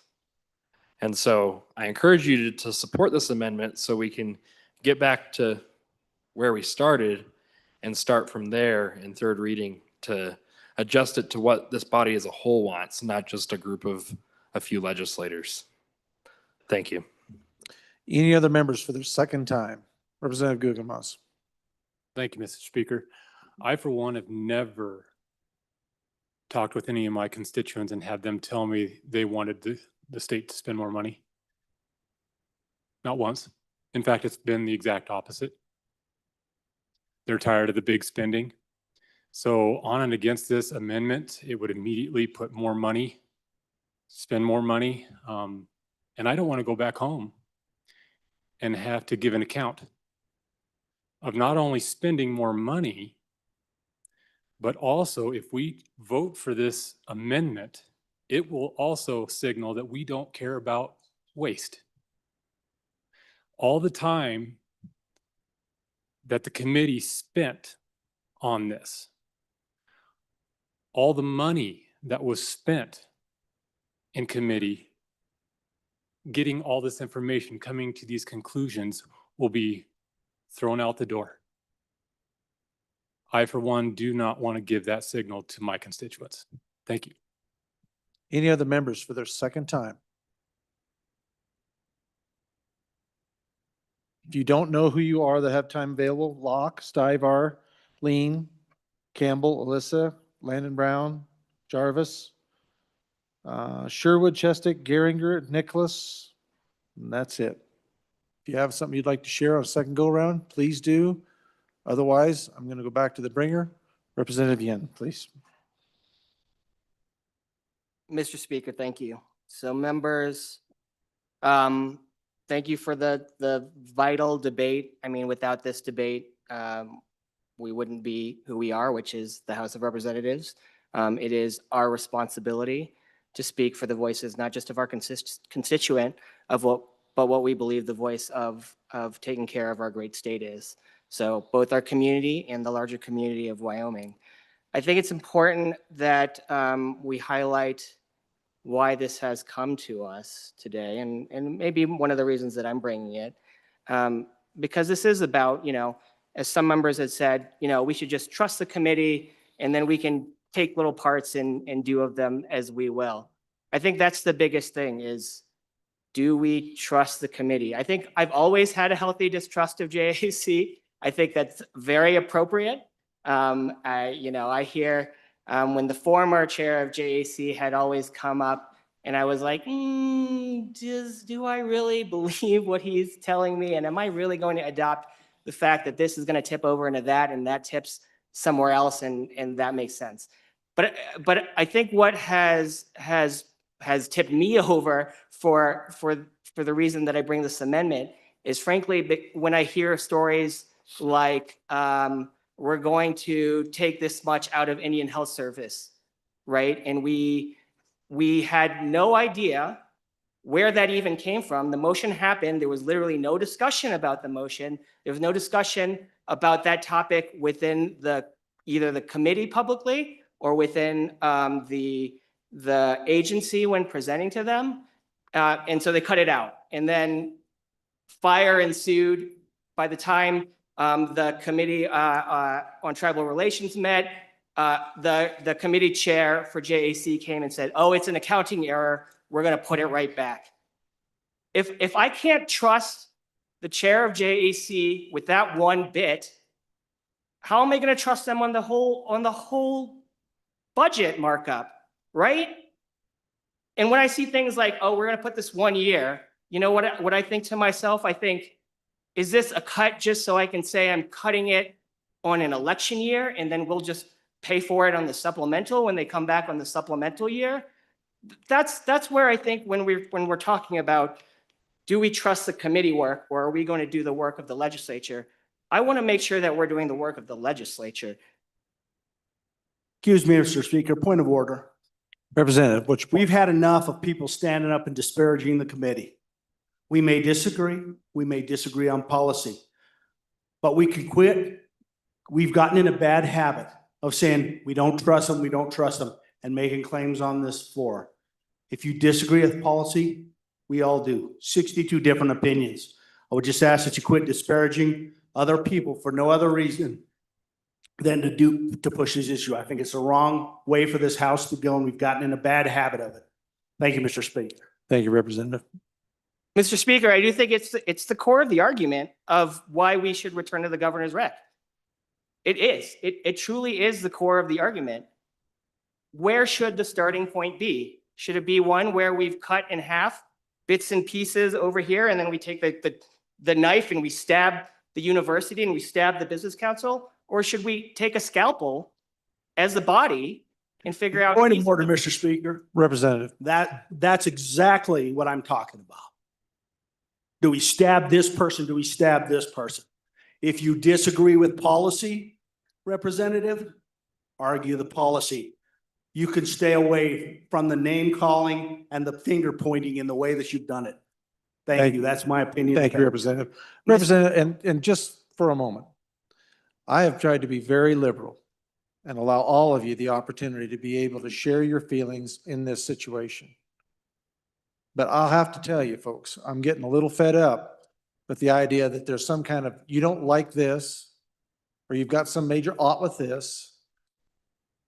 We are here to try to come up with a budget. We're not here to try to give motive. We're not here to try to think of what somebody might have been thinking when they made these decisions. We don't know what they were thinking. They gave us a budget. And now as representatives, it's all of our jobs to look at those decisions, critique them, whether we vote for them or not, try to put them back in and let the body decide. So at the risk of harming everybody's feelings here, I agree. We're not stabbing nobody. We don't hate anybody. The whole point of this representative legislature right here is to make decisions that are going to have to look at the long-term health, positive or negative, of the decisions that we make. Welcome to business. We have the business of the state of Wyoming in our hands for 2 years. And if we're going to posture and we're going to sit here and we're going to try to rally support by saying we hate certain agencies and yet we love others,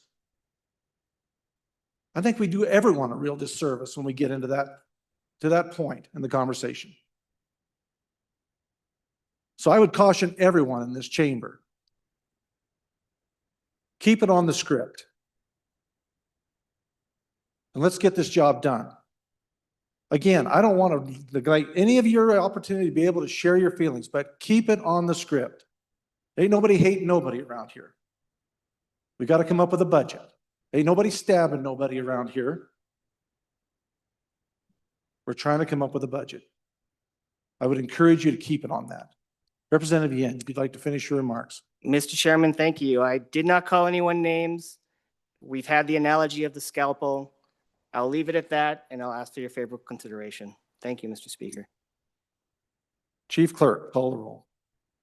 Ellerman, Andrew, Angelos, Banks, Bear, Brady, Bratton, Brown Gary, Brown Landon, Byron, Campbell Elisa, Campbell Kevin, Chestick, Clauston, Connolly, Davis, Erickson, Filer, Hornstrom, Geringer, Guggenmoss, Haroldson, Harshman, Heiner, Heft, Jarvis, Johnson, Kelly, excused, Knapp, Larson Lloyd, Larson JT, Lawley, Lean, Locke, Lucas, McCann, Nicholas, Ottman, Pendergraft, Posey,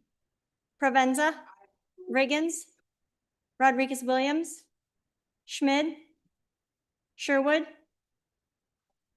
Singh, Smith, Storer, Strock, Stivar, Tarver, Thayer, Washut, Wasserberger, Webb, Weber, Wharf, Williams, Winter, Wiley, Yin. Mr. Speaker, are there any changes? Are there any changes? Bear, are there any changes? Closing vote? That would have been, 26 aye, 35 no, 1 excused. by your vote, you have chosen not to adopt second reading amendment to House Bill number 1. Mr. Majority Floor Leader. Thank you, Mr. Speaker. I move that the House stand in recess until 2 p.m. You've heard the motion. Any committee announcements? Committee announcements?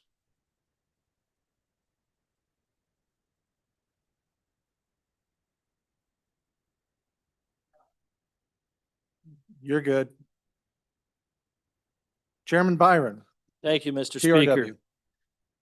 Your Travel, Recreation, Wildlife, and Cultural Resources Committee will meet at 1 PM to hear House Bill 127, property tax exemptions, effect of People's Initiative. 147. Thank you, Representative. Chairman Washington. Thank you, Mr. Speaker. Your committee number one will meet tomorrow morning at 8 AM to hear House Bill 108, House Bill 39, House Bill 91, and a reconsideration vote on House Bill 70. Thank you, Chairman. Chairman Brown. Thank you, Mr. Speaker. Your committee number 8, Transportation, Highways, Military Affairs will meet in 15 minutes downstairs in our normal room to hear House Bill 145, House Bill 146, and if time allows, Senate File 11. Thank you, Chairman. Chairman Andrew, Education. Thank you, Mr. Speaker. Your committee number 4, Education, will meet tomorrow at noon recess in committee room number 3 to hear 3 bills. House Bill 157, Protection of Parental Rights, Cause of Action. House Bill 159, Safeguarding Personal Expression in K through 12 Schools. And House Bill 178, Public Union Transparency and Dues Withdrawal Limitation. And potentially we'll meet on adjournment as well if we need more time. Thank you, Chairman. Chairman Locke, Revenue. Thank you, Mr. Speaker. Your committee number 3, Revenue, will meet tomorrow upon adjournment. And we will meet in extension room number 5, and we'll hear one bill, HB 109, Property Tax Exemption Application Date. Representative Smith. Thank you, Mr. Speaker. Your committee appropriations is going to meet Wednesday, February 18th upon noon recess in room E301 to hear House Bill 120 and re-referrals as assigned. Thank you, Chairman. Chairman Heiner. Thank you, Mr. Speaker. Your committee number 9, Minerals, will meet tomorrow morning at 8 o'clock. We may still be here and just be able to move right in. You might be able just to walk right downstairs. We Yep. will hear 2 bills, House Bill 128 and House Bill 160. Any other committee announcements? Any other announcements? Hearing none, this body will reconvene at 2 PM.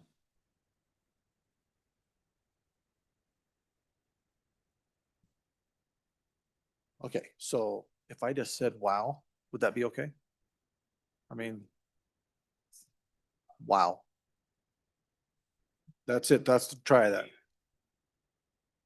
It is wow. Mic's on? Thank you.